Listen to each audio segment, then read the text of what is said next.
Hallo, ich bin wieder zurück. Die Idee für das heutige Video kam mir sehr spontan. Ich will etwas malen. Hier neben mir habe ich bereits die Leinwand. Wie ihr seht. Dieses wundervolle Stück hier wartet nur darauf, bemalt zu werden. Und ja, ich weiß, ich habe schon etwas drauf gemalt. Doof wie ich bin, hatte ich die Kamera anfangs vergessen.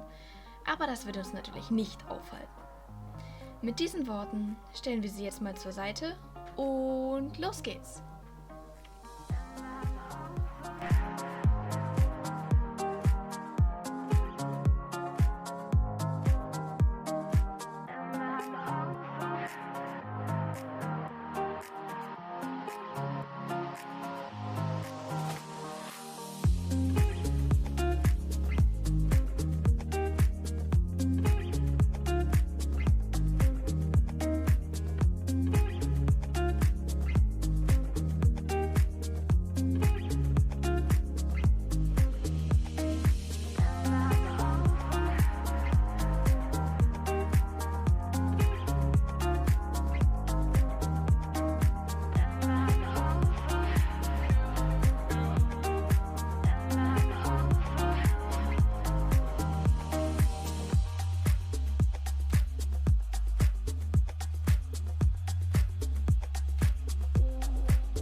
hier muss ich mich nochmal entschuldigen. Meine Kamera hat einfach nicht mehr aufgenommen. Ja, ich kann euch nur noch das Endergebnis zeigen. Aber ich hoffe, euch hat der Rest des Videos gefallen und ihr hattet eine lustige Zeit dabei zuzusehen. Habt noch einen schönen Tag.